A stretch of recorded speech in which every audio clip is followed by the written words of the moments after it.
Os que puderem, por gentileza. Colossenses capítulo 1.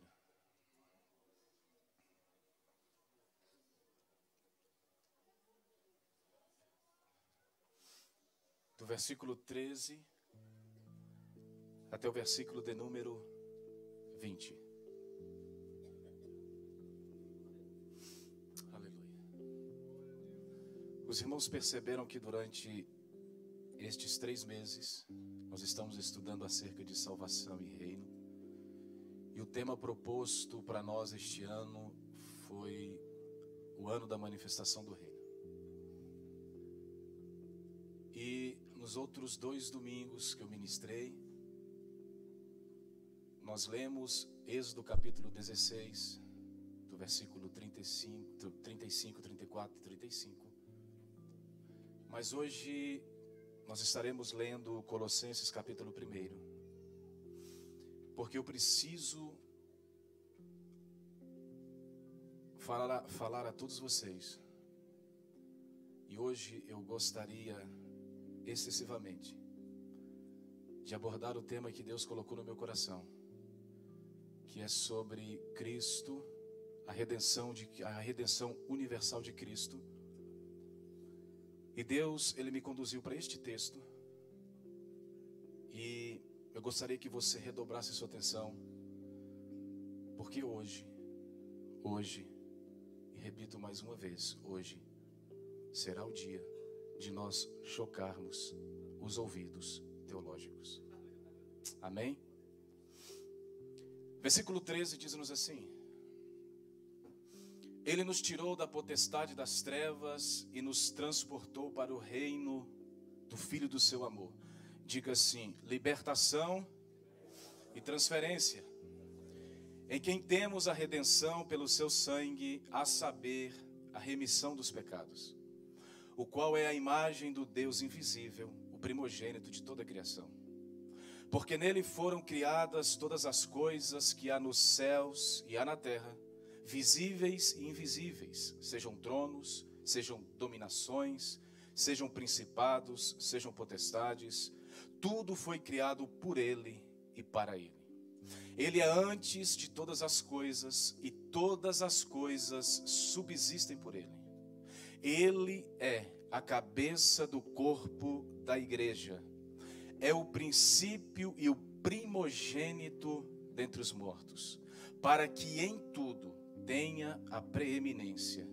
Porque foi do agrado do Pai que toda a plenitude nele habitasse, e que, havendo por ele feito a paz pelo sangue da sua cruz, por meio dele reconciliasse consigo mesmo todas as coisas. Diga assim: todas as coisas foram reconciliadas pelo sangue de Cristo, tanto as que estão na terra como as que estão no céu. Amém? Podemos assentar no nome de Jesus.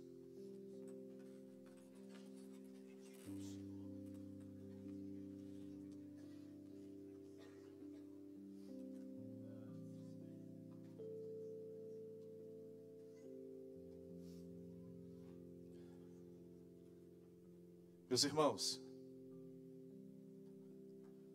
no domingo passado, nós concluímos o estudo falando sobre 2 aspectos da salvação de Deus. Alguém se lembra? O primeiro aspecto, judicial, aspecto jurídico. Alguém lembra do segundo? Orgânico. E nós continuaremos falando sobre este aspecto jurídico e este aspecto orgânico. Porém, eu gostaria de ampliar o campo interpretativo e acredito fielmente que até o término da conclusão da mensagem de hoje, você saberá exatamente o que Cristo fez ali no Calvário. Paulo está dizendo que nós fomos libertados do reino das trevas e transferidos para o reino do Filho do seu amor. Diga assim: eu nunca saí do reino. Eu só não estava no reino certo. Então o que Paulo está falando aqui? Ele está falando que nós nunca saímos do reino. Só estávamos no reino errado. Mas ele diz que no sacrifício de Cristo nós fomos libertos do reino das trevas e transferidos para o reino do Filho do seu amor. Diga assim: o reino é do Filho. E o Filho, ele tem o amor do Pai. E Paulo, ele continua a sua narrativa. E na revelação ele diz que este Filho do amor do Pai, é nele que nós temos a redenção pelo sangue, a saber, o perdão dos nossos pecados.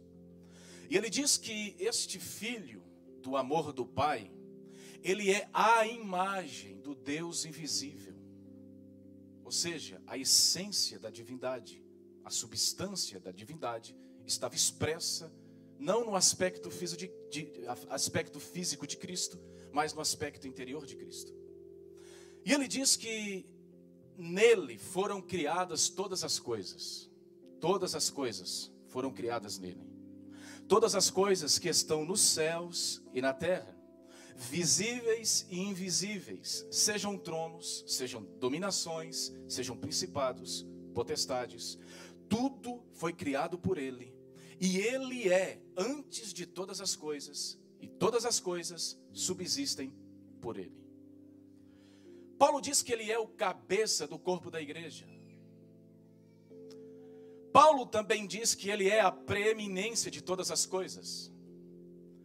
Paulo diz que a plenitude do Pai habitou nele.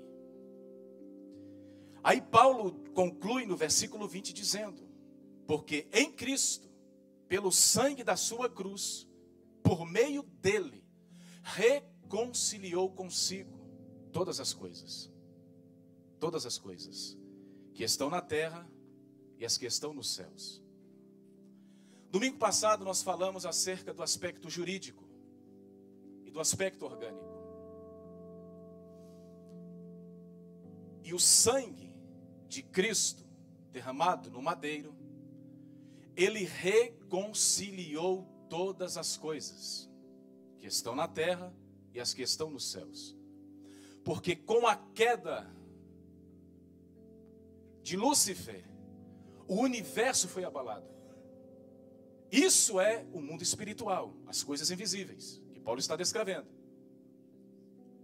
Com a queda de Adão, toda a terra, ou todo o sistema, fora abalado também. Essas são as coisas visíveis.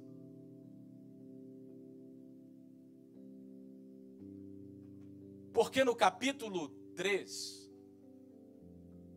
Satanás ainda estava fora do homem. No capítulo 4, Satanás já estava dentro do homem. Agora você quer ver a depravação e a degradação da humanidade? No capítulo 6 ocorreu uma mistura.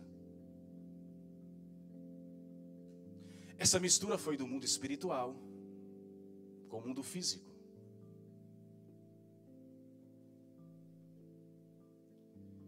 Paulo está dizendo que no sacrifício de Cristo todas as coisas foram reconciliadas, porque tudo que estava nos céus, visíveis e invisíveis, se tornaram inimigas de Deus. Todas as coisas que estavam na terra se tornaram inimigas de Deus. E posso te falar uma coisa: o problema não é ter inimigos, o problema é quem é o seu inimigo.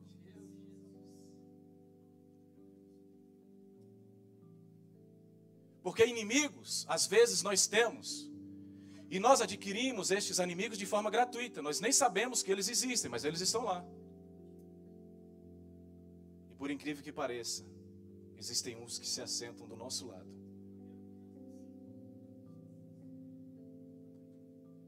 E assim como Cristo, nós chamamos eles de amigos.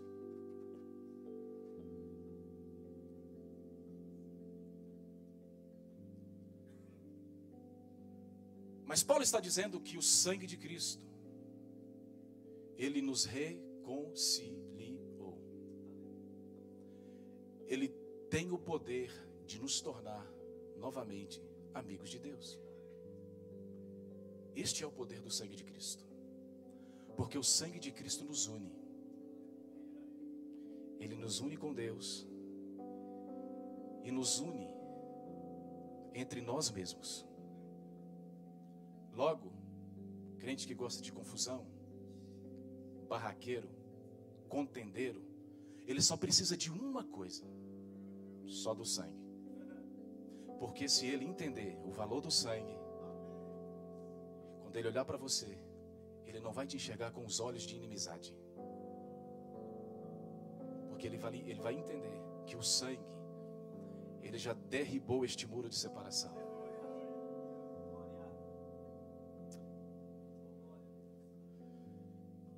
Eu disse que no aspecto jurídico, Cristo, ele tomou o nosso lugar. Porque todos nós estávamos condenados à morte. Porém, quando Cristo, ele foi à cruz, ao madeiro, ele assumiu o nosso lugar e se entregou em nosso favor. No aspecto jurídico, e é por isso que eu disse para vocês que hoje é o dia de nós chocarmos os ouvidos teológicos. No aspecto jurídico, eu preciso falar algo para você aqui. O sangue, ele não é para nós. O sangue é para Deus. Pedro, joga aí para mim, por gentileza, Êxodo capítulo 12, versículo 7, sobre o delay. E tomarão do sangue e poloão em ambas as ombreiras e na verga da porta, nas casas em que o comerem. Joga o versículo 13. E aquele sangue vos será por sinal nas casas em que estiverdes. Vendo eu sangue... Vendo quem? Eu. Quem é o eu aqui? Senhor. Então o sangue era para quem? O Senhor. Continua, pastor. Passarei por cima de vós, e não haverá entre vós praga de mortandade, quando eu ferir a terra do Egito. Agora joga o versículo 8 ali. E naquela noite comerão a carne assada no fogo, com pães ázimos, com ervas amargosas a comerão. O sangue teria que ser colocado aonde? Na verga e nos umbrais. Porque Deus diz, eu vou descer e vou passar. O versículo 13, Deus diz assim, ó, deixa aí, viu, Pedro? Deixa aí, pode deixar. Porque quando eu passar e ver o sangue, passarei por cima. E os primogênitos não serão feridos com praga de mortandade. O que Moisés está nos ensinando com isso é que o sangue nunca foi para nós. O sangue, objetivamente falando, sempre foi para Deus. Só que os efeitos deste sangue, subjetivamente falando, é que nos alcança. Aqui nós temos a redenção jurídica. Na redenção jurídica, o sangue é para ele. Mas no aspecto orgânico, a carne do cordeiro é para nós.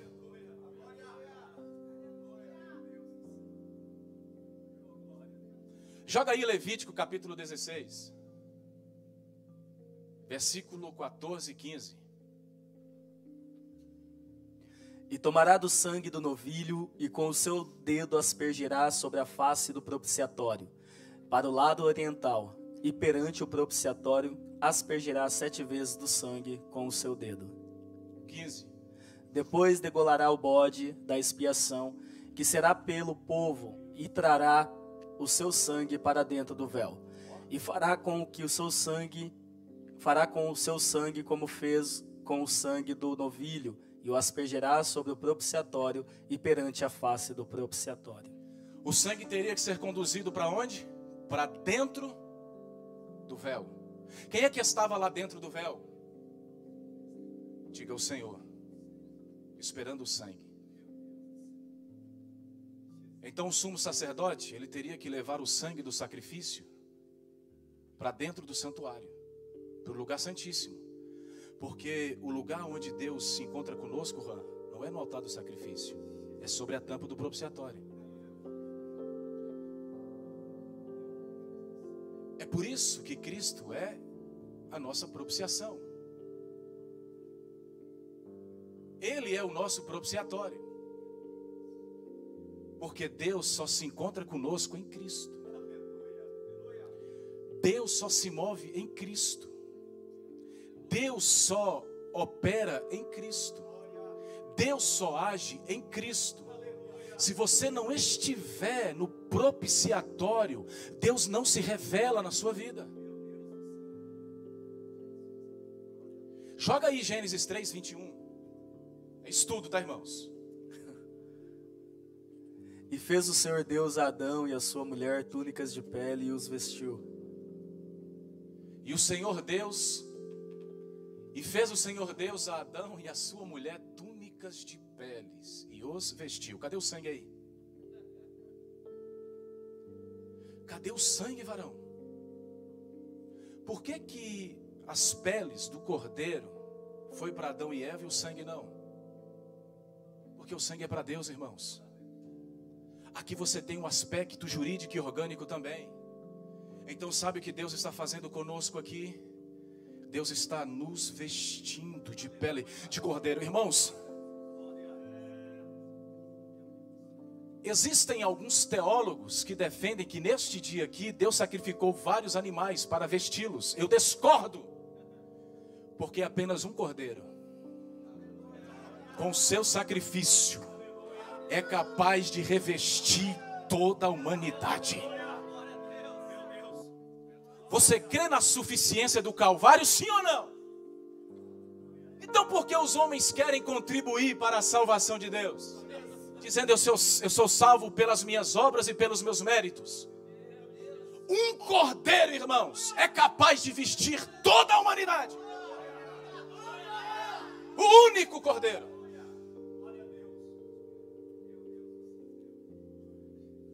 Só que neste aspecto jurídico, Jesus morreu por todos. Só que no aspecto orgânico, ele não morreu pelo pecado de todos. Você não acredita, né? Joga aí para mim Hebreus 2:9. Vemos, porém, coroados de glória e de honra aquele Jesus que fora feito um pouco menor do que os anjos, por causa da paixão da morte, para que pela graça de Deus provasse a morte por todos. A morte é para quem? Diga todos. Não precisa ter medo não, diga todos. Joga aí 2 Coríntios 5:14. Estudo. Porque o amor de Cristo nos constrange, julgando nós assim, que se um morreu por todos, logo todos morreram. Sabe o que Paulo está falando aqui? Que no sacrifício de Cristo todos morreram. Todos morreram no sacrifício de Cristo. É por isso que todos vão ressuscitar. Os que receberam o sacrifício ressuscitarão para a vida eterna. Os que não se renderam ao Calvário ressuscitarão também, porque morreram. Porém, para o desprezo e vergonha eterna. Porque todos morreram. Ah, você não crê, né? Tem que ter 3 referências. Joga aí, João 12:32.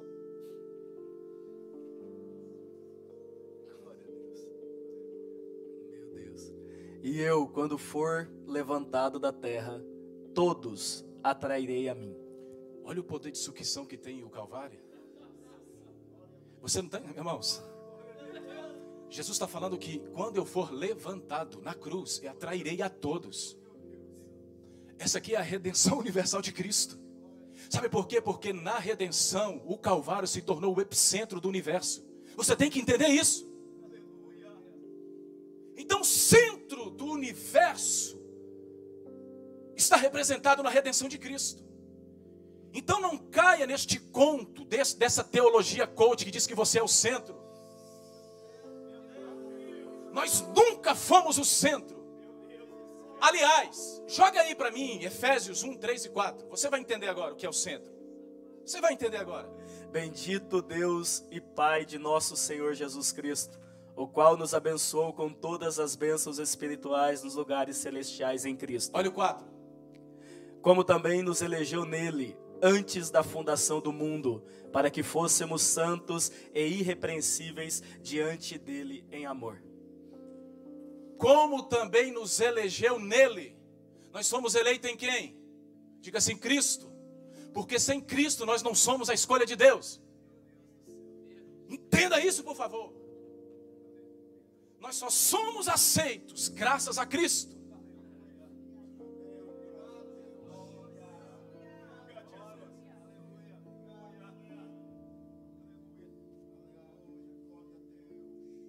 Se você tem Cristo, irmãos, não tem como Deus te rejeitar.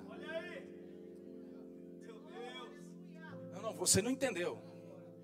Eu estou falando, se você tem Cristo, Deus, Ele não te rejeita em hipótese alguma.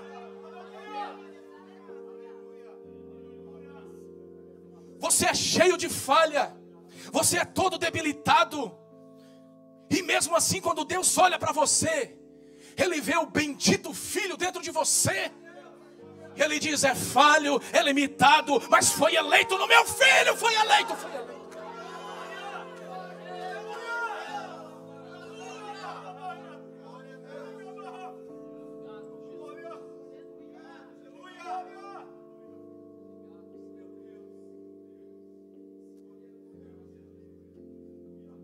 Volta lá, João 12, 32.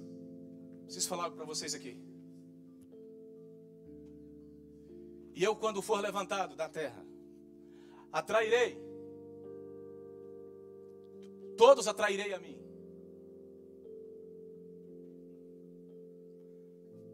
Irmãos, a palavra, todas as vezes que Deus, Ele dirige a sua palavra em nossa direção, esta palavra se torna uma promessa. Diga assim, todas as vezes que Deus dirige a sua palavra em nossa direção, esta palavra se torna uma promessa. Mas todas as vezes que Deus reafirma esta promessa, ela se torna um juramento.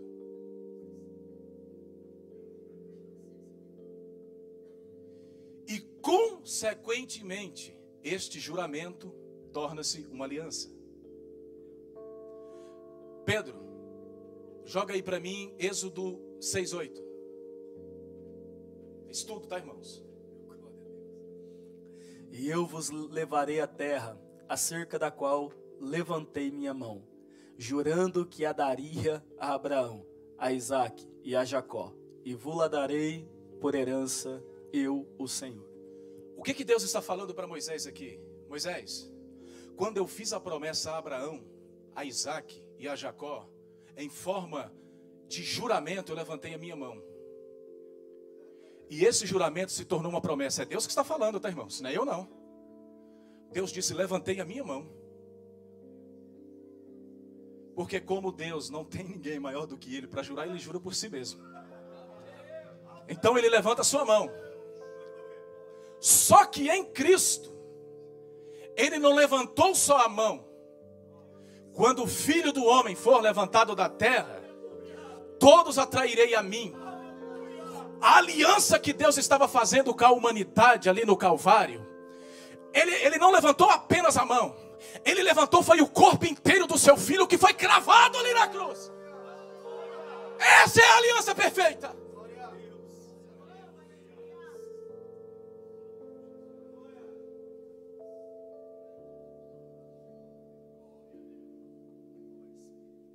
Joga aí o Salmo 110:4.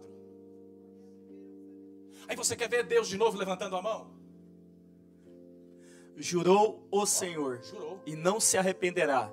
Tu és um sacerdote eterno, segundo a ordem de Melquisedeque.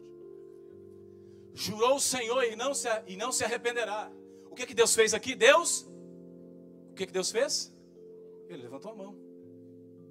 Quando é que ele levantou a mão para Cristo? Quando Jesus se apresentou diante dele.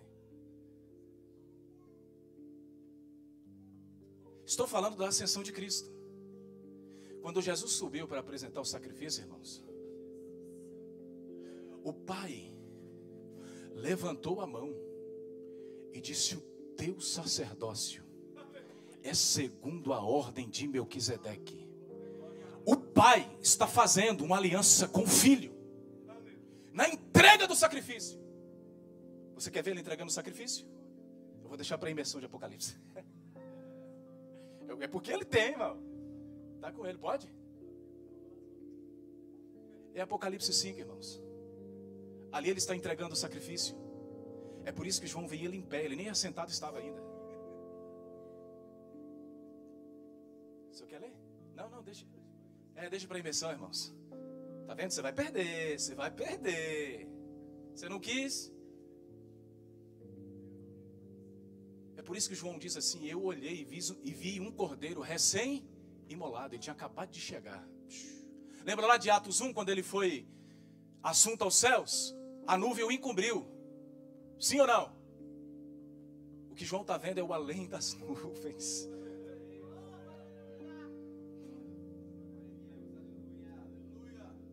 Só que aí ele entrega.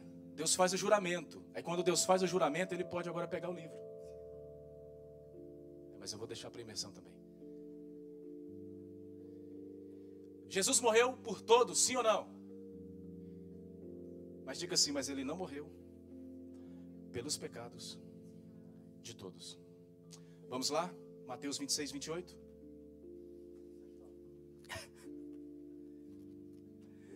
Porque isto é o meu sangue, o sangue do Novo Testamento, que é derramado por muitos para a remissão dos pecados. Muitos aqui é todos, sim ou não? Não? Então quer dizer que ele morreu por todos, mas não pelo pecado de todos? Isso aqui é salvação orgânica, irmãos. Porque só pode receber os efeitos da crucificação de Cristo, da redenção de Cristo, quem reconhece Ele. Você sabe o que é a palavra crer? Crer é você ser eu tenho um negócio de colocar o N onde não existe. Identificado. Quando você se identifica com o sacrifício, você crê. Então Cristo não morreu pelo pecado de todos. Ele morreu pelo pecado de muitos. Porque nem todos o recebem. Vamos lá? Isaías 53, versículo 4 e 5. Verdadeiramente Ele tomou sobre si as nossas enfermidades e as nossas dores levou sobre si. E nós o reputávamos por aflito, ferido de Deus e oprimido. Mas Ele foi ferido por causa das nossas transgressões e moído por causa das nossas iniquidades. O castigo que nos traz a paz estava sobre Ele e pelas suas pisaduras fomos sarados. Volta o 3 aí, Pedro. Era desprezado e mais rejeitado entre os homens, homens de dores, experimentado nos sofrimentos, e, como um de quem os homens escondiam o rosto, era desprezado, e não fizemos dele caso algum. Irmãos, põe o 4 aí. Irmãos, olha o que Isaías está falando. Você tem que entender que Jesus, ele morreu por todos, mas não pelo pecado de todos. Ele está dizendo assim: verdadeiramente Ele tomou sobre si as nossas. Ele não fala as vossas. As nossas enfermidades e as nossas dores levou sobre si, e nós o reputamos por aflito. Sabe o que Isaías está falando aqui? Irmãos, Isaías, quando ele começou a receber a revelação do Cristo crucificado, pode, pastor Charles, que a revelação do Senhor não é minha. É porque aqui, irmão, 50% é dele, 50% é minha, tá? Ele, na verdade, me emprestou o esboço dele. Isaías está falando assim: e nós o reputávamos por aflito. Sabe o que Isaías, quando ele começa a ter o vislumbre da crucificação, ele está dizendo assim: olha, nós o reputávamos por aflito, ferido de Deus. Dentro da nossa cabeça, esse homem está sofrendo os horrores da cruz porque ele merece. É o que Isaías está falando ali. Nós o reputávamos. Isaías ainda não estava com a revelação completa. Então ele está dizendo ali que todos que estavam presentes na crucificação diziam: olha, está sendo ferido pela ira de Deus. Ele está aí porque ele merece estar. Aí quando Isaías tensiona isso, o Espírito fala: Isaías, você não está entendendo, Isaías. Agora, olha o 5. Mas, aí Isaías entendeu: opa, o problema não era com ele, o problema era comigo. O problema era conosco.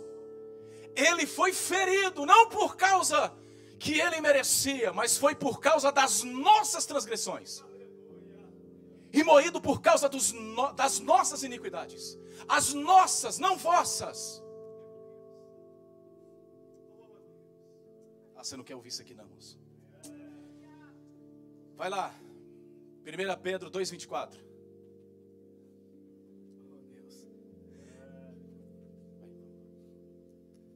1 Pedro 2,24.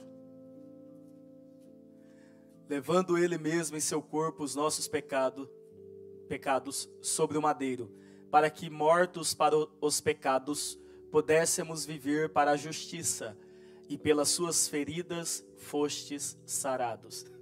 Pedro está apenas reproduzindo aquilo que Isaías escreveu. E você pode ver que ele está falando assim, ó: levando ele mesmo em seu corpo os nossos. Não são vossos, são nossos.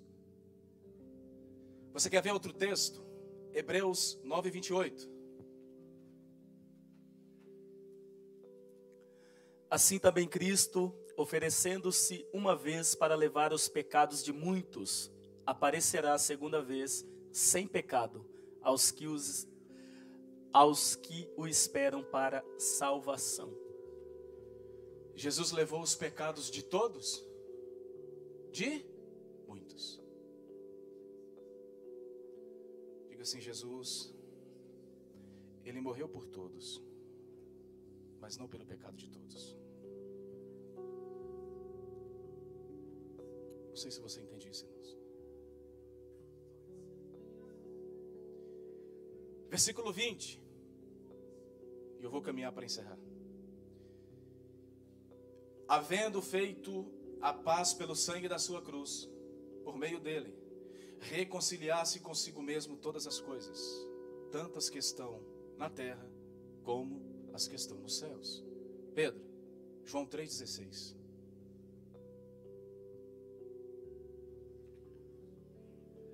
Porque Deus amou o mundo de tal maneira que deu o seu único filho. Porque Deus amou o mundo de tal maneira que deu o seu Filho unigênito, para que todo aquele que nele crê não pereça, mas tenha a vida eterna. Porque Deus amou o mundo de tal maneira. Essa palavra mundo aqui, irmãos, é cosmos, universo, criação. Cristo veio para resolver um problema do pecado universal. E João está falando que ele amou a criação. Só que dentro da criação, amada por Deus, estão aqueles que na teoria deveria expressar a sua imagem e a sua semelhança. Aí olha o que João está falando. Que Deus ele enviou o seu Filho unigênito para que todo aquele que nele crê não pereça, mas tenha a vida eterna.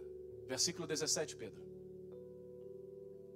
Porque Deus enviou o seu Filho ao mundo, não para que condenasse o mundo, mas para que o mundo fosse salvo por ele.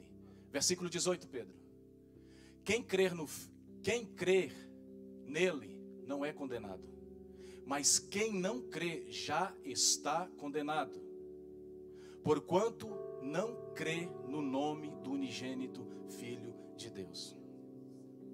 Diga assim: o que vai levar o ser humano para o inferno não é o adultério dele, não é a mentira dele, não é a fornicação dele. O que vai levar o ser humano para o inferno é ele não crer na pessoa de Cristo Jesus. Eu não sei se você entende isso. Adultério tem perdão, mentira tem perdão, tudo isso tem perdão. Agora, eu nunca encontrei na Bíblia perdão para a incredulidade. Então, a incredulidade conduzirá muitos, né? Porque dentre os muitos tem muitos também. Muitos serão conduzidos ao lago de fogo pela sua incredulidade.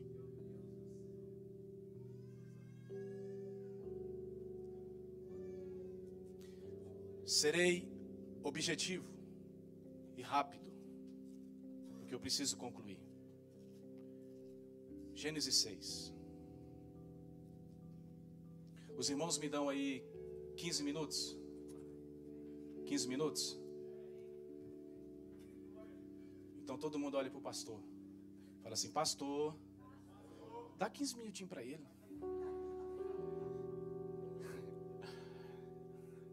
Eu amo vocês, irmãos.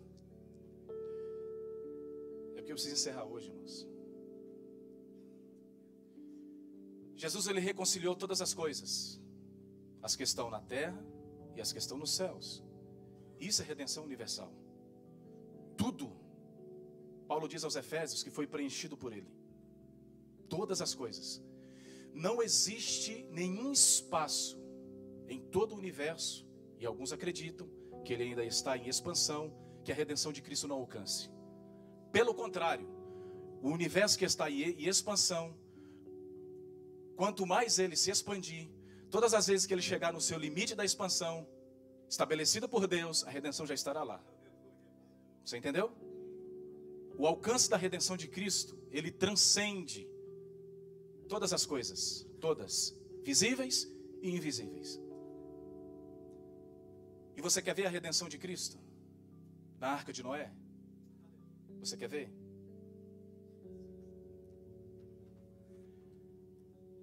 Duas coisas aqui eu preciso te falar, irmãos. Primeiro, diga assim: o dilúvio é resultado de uma profecia. O bisavô de Noé,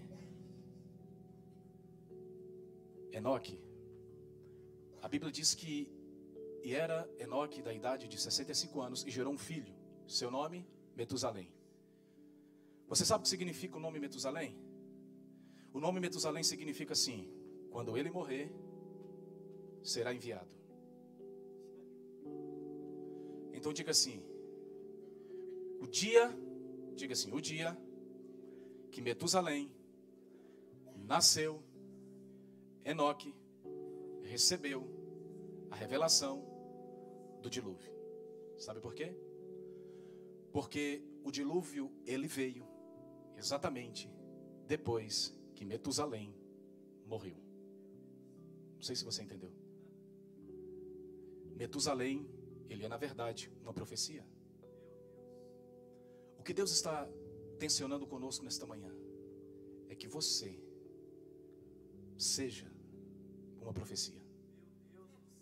Que você se torne a promessa que você carrega.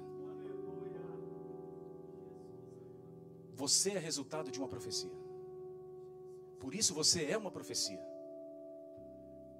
Quando Jesus estava na oração sacerdotal de João 17, ele diz: Pai, eu não oro por estes, mas eu oro também por aqueles. Diga assim: a oração, ela me coloca no centro da profecia. E ela me conduz para o cumprimento da promessa.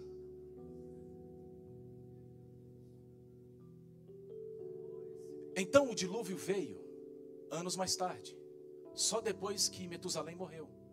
Só que diz-nos a Bíblia que Enoque gerou a Metusalém, Metusalém gerou a Lameque, e Lameque gerou a Noé. O nome Noé significa consolo, porque ele seria o consolo.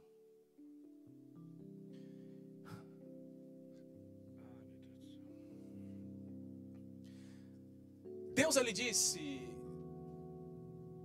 Noé, a humanidade, ela está totalmente corrompida. A intenção do seu coração é violenta. Não há nada de bom no homem. Não há nada. eu vou destruir tudo. Tudo. Porém, Noé, como você anda na minha presença, porque sempre vai ter, viu, irmãos? Sempre vai ter. O mundo pode estar um caos, mas Deus sempre terá os seus luzeiros aqui na terra. Deus sempre terá. Noé, eu vou destruir tudo. Porém, você achou graça diante de mim. É o que está escrito. Como você achou graça? Porque o Espírito estava na terra, tá? Gênesis 6:3 fala sobre isso.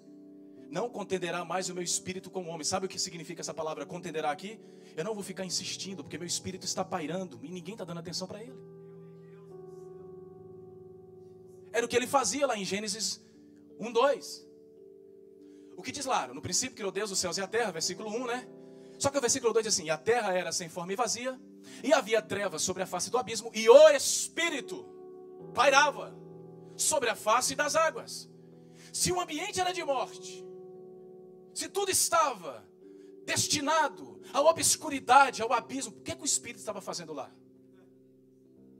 Sabe qual é a alegoria aqui? Do Espírito é como se ele fosse uma ave com as asas abertas, sobrevoando as águas da morte. Então Deus está falando, o meu espírito, ele continua ainda sobrevoando.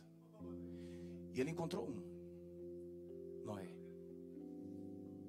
Ele diz assim: Noé, faz uma arca aí, Noé.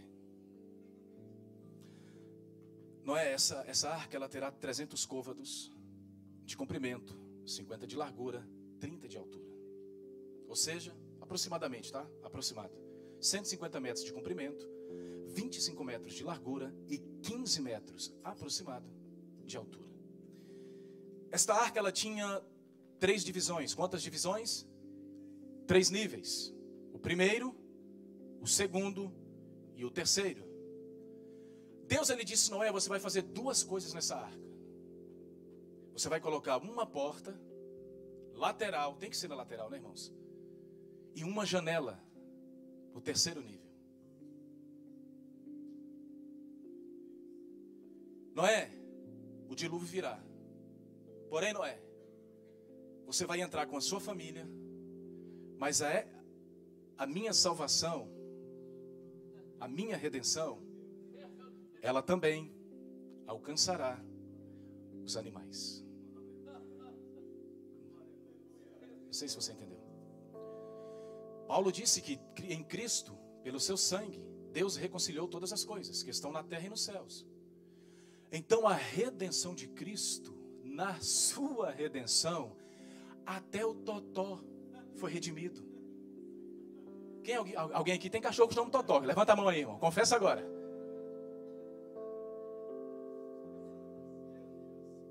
Irmãos, a nossa capacidade teológica, a nossa postura ética, essa árvore do conhecimento do bem e do mal nos impede de desfrutar a revelação da árvore da vida. Se a Bíblia diz que Cristo reconciliou todas as coisas que estão na terra e no céu, por que eu vou duvidar da redenção universal de Cristo? Até aquele papagaio que fica te imitando lá, ele também foi redimido, aquele bendito papagaio.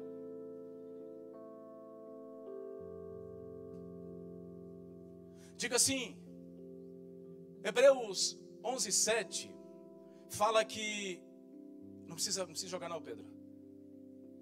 Hebreus 11:7 diz que pela fé, Noé foi divinamente avisado das coisas que estavam por vir.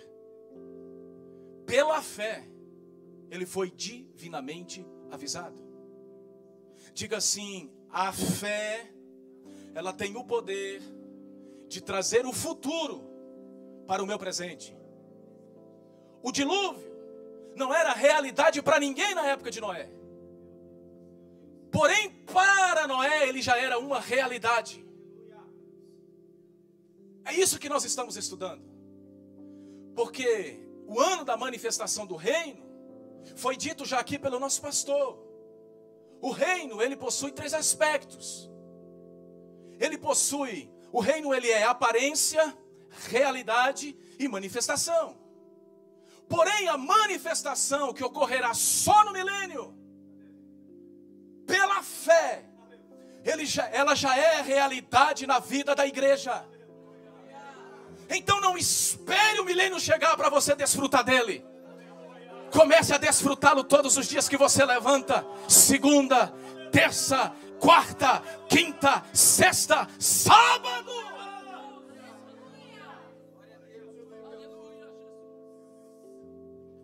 Então, para Noé, o dilúvio já era uma realidade. E ele só alcançou isso pela fé. E a Bíblia diz que, construindo ele uma arca, toda a sua família fora salva. Diga assim: Noé, ele foi salvo no espírito, na alma e no corpo. Quando é que Noé foi salvo no espírito? Quando ele creu pela fé. Quando é que Noé foi salvo na alma? Quando ele construiu a arca. Porque Filipenses 2,12 diz: desenvolvei a vossa salvação, trabalhai na vossa salvação. Então Noé construiu a sua própria salvação. E quando é que ele foi salvo no corpo? Quando ele entrou para dentro da arca. Porque as águas ali representam a morte, mas a arca sobre as águas da morte representa a vida ressuscitada do Cristo que ressuscitou.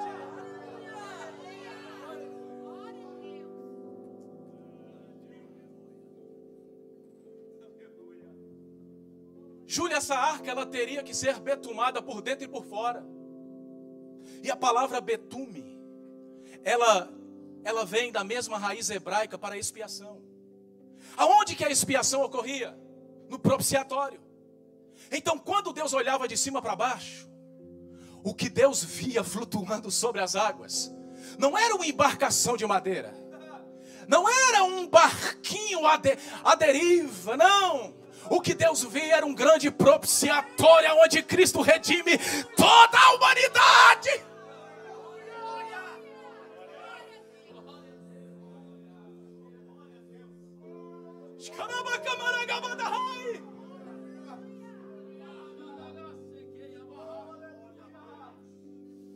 Estou sentindo ele aqui, irmãos. Feche os olhos se você puder.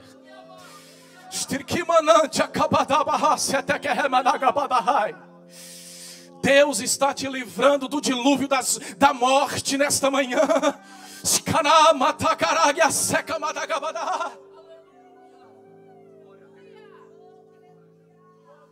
Eu sinto ele aqui, irmãos.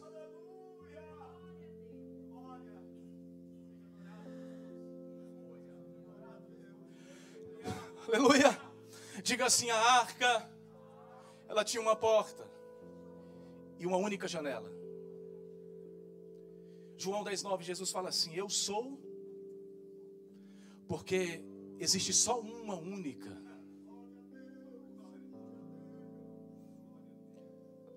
E ela estava lá na arca, permitindo o acesso de todos quantos acreditassem no apregoeiro da justiça. Tinha uma única porta, não eram duas, não eram 3 portas, era apenas uma porta. Eu quero te dizer que quando eles entraram, esta porta permaneceu aberta por 7 dias. Porque Gênesis 7,16 diz que depois que eles entraram, 7 dias depois, Deus veio e fechou a porta. Eu quero te dizer que a porta da graça ainda está aberta para nós. Você que está me acompanhando aí através das redes sociais, a porta da graça ainda está aberta. Nós estamos ainda vivendo o 7º dia. Mas um dia essa porta irá se fechar. E quando ela se fechar, não valerá a pena lamentar.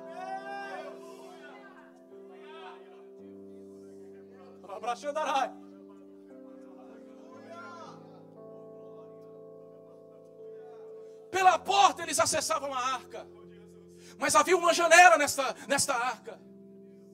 E a palavra janela, ela deriva da mesma raiz hebraica, para meio-dia. O que significa isso? Que quando Noé estava no terceiro nível, embaixo da janela, na verdade ele estava embaixo do meio-dia.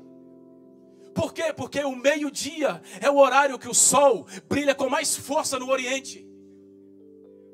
Estar sob a janela, embaixo da janela, embaixo do meio-dia, significa receber iluminação.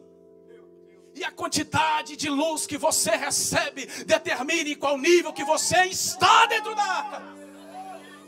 Meu Deus do céu.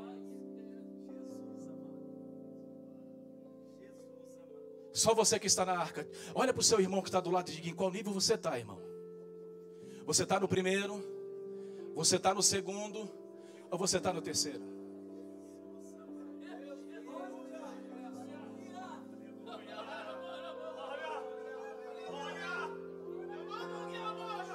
Tem gente que entra, mas permanece no primeiro nível. Recebe a salvação, mas ele não evolui, ele não cresce, ele não progride na revelação divina. Por muitos anos eu ouvi dizer: cresça na graça, cresça no conhecimento. Aí na minha mente, teologia, teologia, teologia, conhecimento, conhecimento. Aí quando eu descobri o que era o conhecimento, foi isso que você leu hoje, Rabi. O conhecimento de Deus tem nome e é expressado pela sua sabedoria.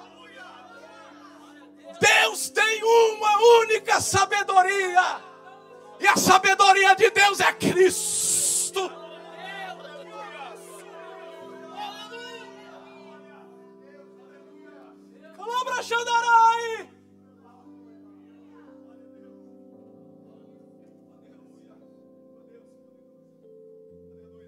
Crescer no conhecimento é você crescer na revelação divina.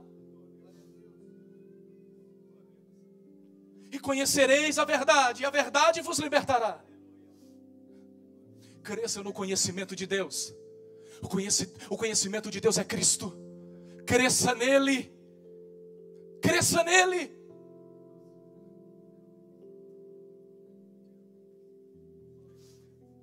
Eu vou concluir, irmãos. Mas eu preciso te entregar duas coisas aqui antes de concluir. Pedro, Gênesis 7:2. Gênesis 7:2. Glória.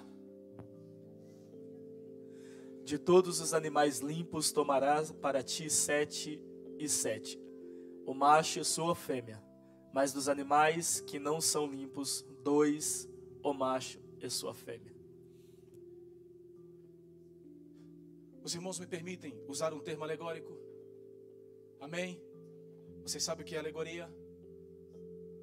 É quando você pega um objeto ou alguma coisa e usa ele de forma alegórica para compará-lo a uma coisa, a uma outra coisa.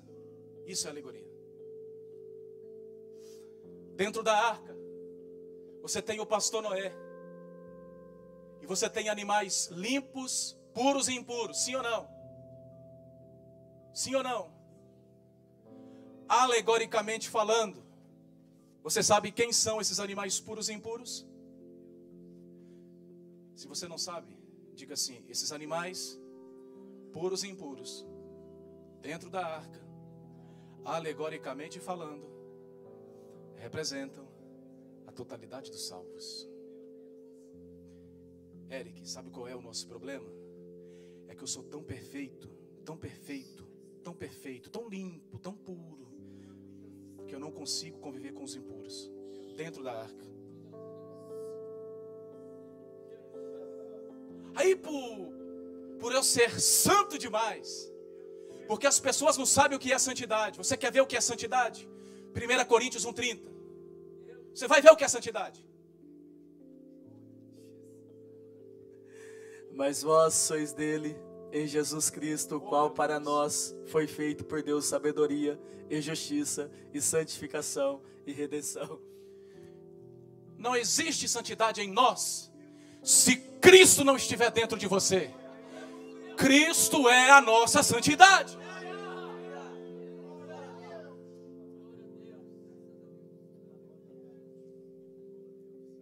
É por isso que você vê alguns que ficam por aí sonhando, sabe? Tá no país da Alice, como é que era aquela frase? Alice no país das maravilhas. Vai numa igreja hoje, vai em outra igreja amanhã, aí ele vem parar aqui. Aí quando ele chega aqui, ele diz: nossa, é tudo farinha do mesmo saco. Não é não, meu filho. É que não existe igreja perfeita. Perfeito só há um dentro dela, o ressurreto, que vive para sempre. Joga aí Atos 10.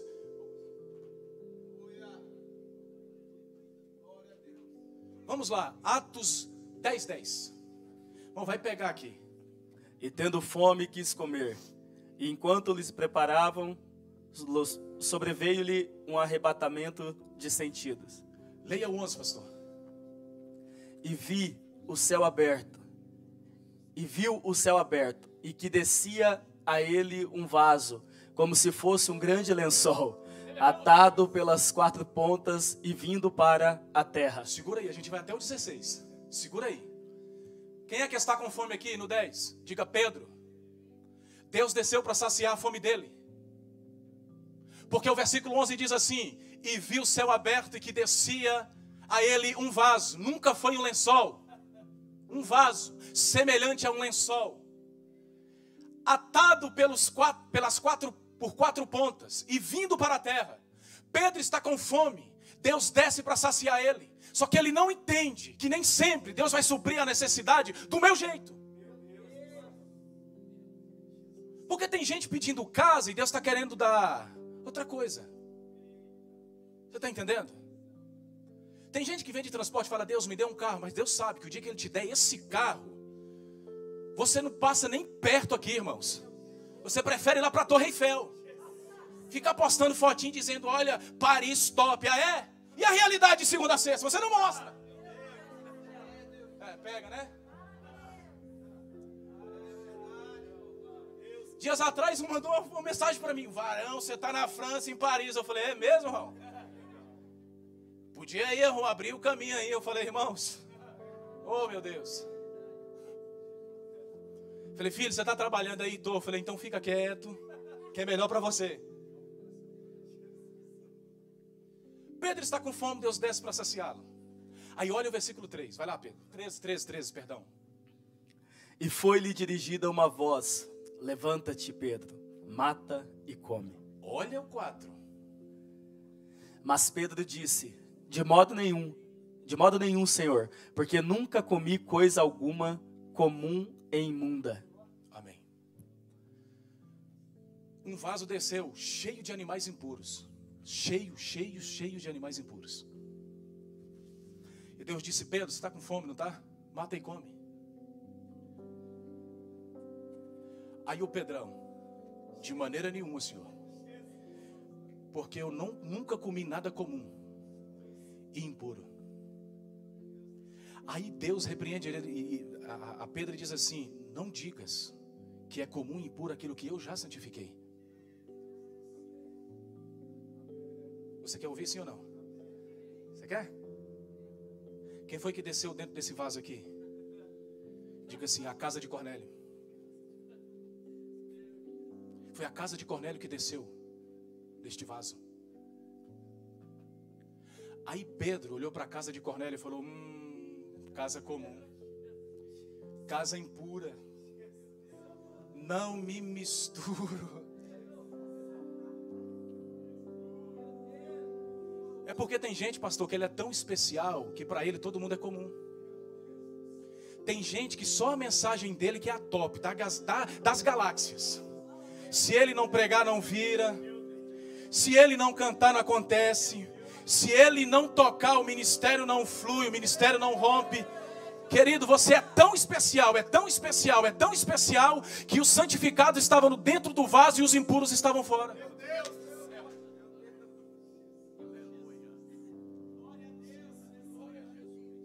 Porque Pedro ainda está na tradição. Mas a casa de Cornélio estava sendo alcançada pela graça. Deus está falando: Pedro, eu estou falando de graça, e você ainda está no judaísmo, Pedro. Saia da religião em nome de Jesus Cristo. A religião, ela gerou quatro filhos para a humanidade. A religião só gera homens e mulheres ciumentas. A religião só gera homens e mulheres iradas. A religião só gera assassinos. A religião só gera mentirosos. Leia Gênesis 4 que você vai entender.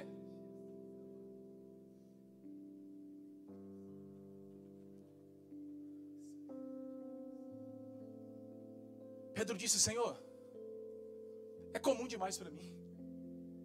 Imundo. Isso ainda estava na religião, irmãos. E Jesus falou: Pedro, estou falando de graça. De graça, Pedro. Não é sobre religião. Se coloque sobre os pés.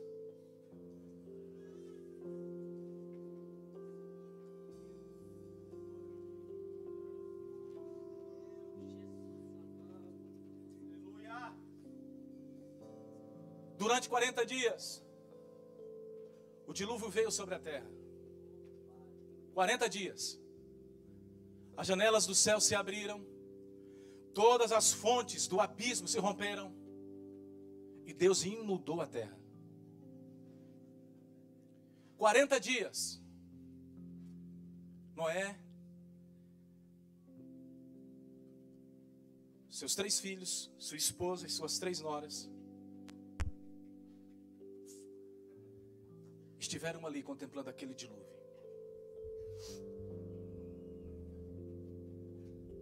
Depois que o dilúvio passou, no 40º dia, diz-nos a Bíblia que as águas ficaram sobre a superfície da terra 150 dias. Porém, Noé, ele só saiu da arca 1 ano depois. 1 ano. Mas as águas já haviam minguado 150 dias. E baixaram-se as águas. Mesmo com a terra já seca, Noé permaneceu dentro da arca. Ele só saiu quando Deus falou com ele.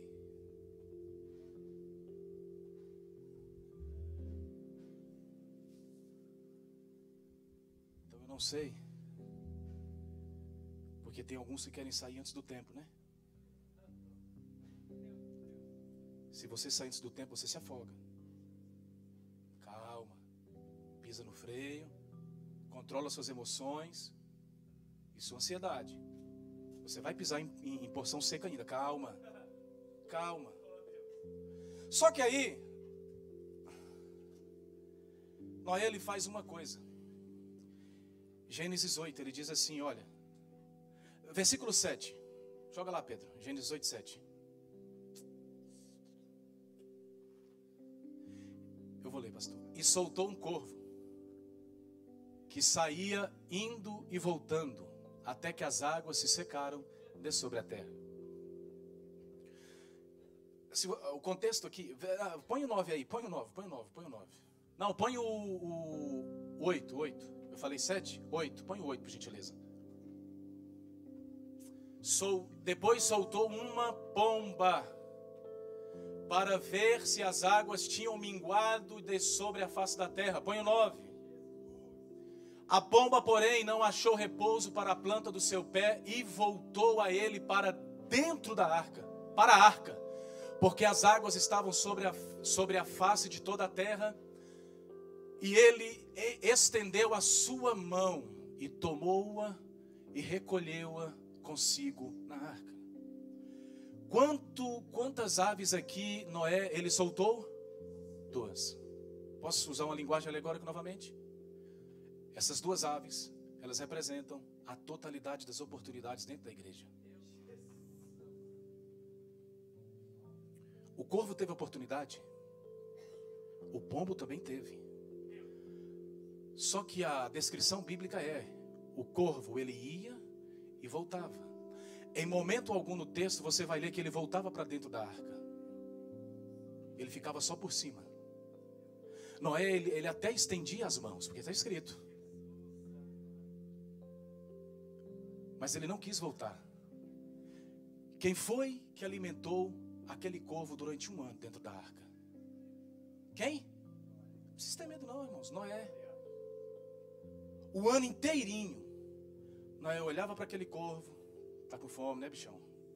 Você tá doido para pregar, né?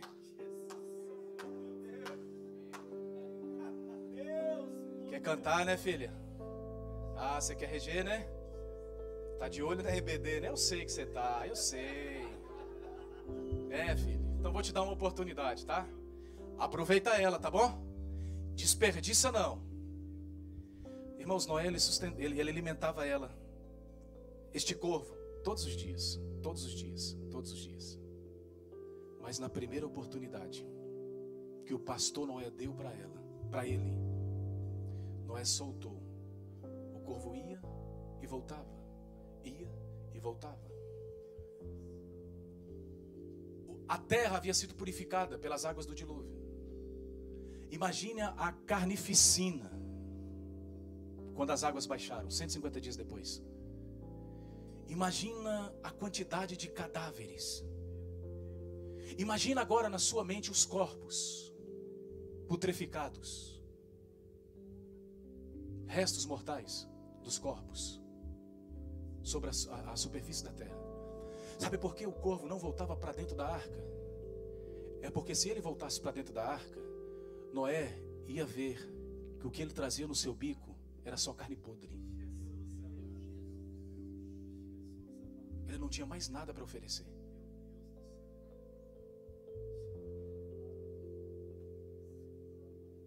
Eu não sei se você entendeu, irmãos. Eu sei que você entendeu. Você entendeu? Fala assim, eu entendi que existem ainda os carnais dentro da igreja. Fala aí, irmão, fala. Só pensa naquilo. Só pensa na carne, irmãos. É um bando de gente abutre. Irmãos, entenda a dimensão das escrituras. Vamos entender o espírito profético. Ora Deus é 10, ora Deus é 100. Amém? Tem alguém entendendo ou não? Só que aí Noé viu que havia uma segunda necessidade. Bom, eu dei oportunidade para o pombo. Ele foi, voltou. Mas não para dentro da arca. Ele ficava só no teto. Só no teto da arca. Se o corvo tivesse voltado para dentro da arca, não haveria necessidade de soltar o pombo. Você entendeu, varão? Você entendeu ou não? Então Noé solta este pombo. Olha que coisa top, irmãos. O texto diz que a pomba, né? Porém, não achou repouso para a planta do seu pé e voltou a ele para a arca, porque as águas estavam sobre a face de toda a terra. E ele estendeu a sua mão e tomou-a e recolheu-a consigo na arca.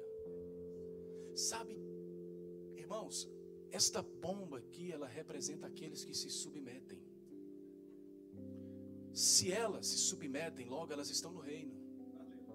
Você está entendendo ou não? Porque Noé alimentou tanto o corvo quanto a pomba durante 1 ano inteiro. Mas somente a pomba, reconheceu o pastoreio de Noé. Porque tem muito corvo inconsequente, viu, irmãos? Desfruta de tudo que está dentro da arca. Mas quando é para reconhecer a autoridade pastoral, porque a mão estendida de Moisés aqui é isso, é o cuidado, é o zelo. Então, por reconhecer essa autoridade, ela voltou para dentro da arca. Na primeira vez, ela não trouxe nada. Mas na segunda vez ela trouxe uma folha de oliveira.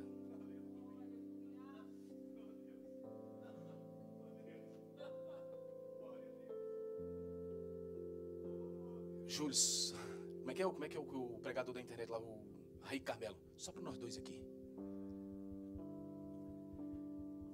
Sabe, meu amigo, a pomba, ela trouxe a folha de oliveira no seu bico.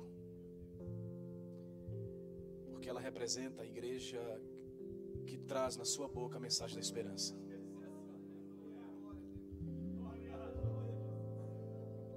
Se os teólogos coaches estão trazendo carne podre na sua boca, eu quero te falar que ainda tem uma igreja que carrega uma folha de oliveira no bico.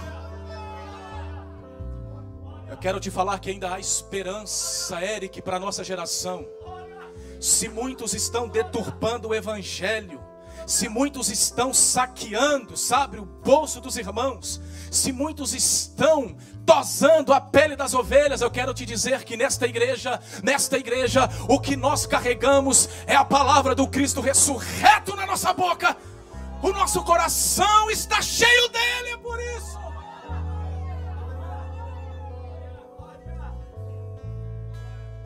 Palavra Xandarai.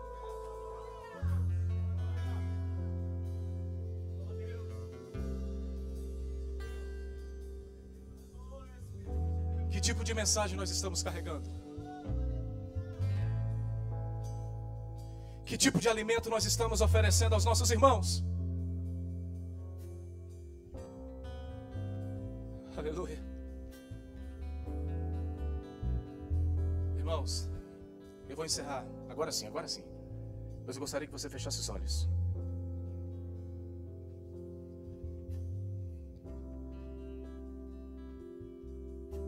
Quando as águas do dilúvio se baixaram, a Bíblia diz que Noé, ele foi para o cume do monte Ararat. Na verdade, quando as águas se baixaram, ele estava no cume do monte Ararat. E a primeira coisa que ele fez foi erguer um altar e oferecer holocaustos de todos os animais limpos que estavam dentro da arca. Se nós lermos Levítico, há pelo menos 5 lá na descrição, os mesmos que Abraão ofereceu em Gênesis 15. Eles ficaram quantos anos dentro da arca? Diga assim, um ano inteiro. Então, os rebanhos, os primogênitos que foram gerados dentro da arca, quando Noé saiu, a primeira coisa que ele fez foi oferecê-los a Deus. Ele estava no pico, no cume do Ararat. E quando ele edificou o altar, na verdade ele estava lançando um fundamento. E sobre este fundamento que ele edificou, ele colocou holocaustos. Por quê? Porque o reino, ele sempre estará no pico, no cume. Quando ele lança o fundamento, ele estava mais uma vez edificando o reino de Deus sobre a face da terra. É por isso que o próprio Deus, pelo Espírito, o conduziu para o cume do monte. Porque o reino de Deus, ele vem de cima para baixo. Venha a nós o teu reino, não é isso que está escrito lá, Mateus 6,10? E seja feita a tua, venha. Então diga assim, o reino, ele vem de cima, ele vem do Ararat. Você precisa, irmãos, entender que a igreja, ela ainda carrega a mensagem do reino. Você é um portador deste reino.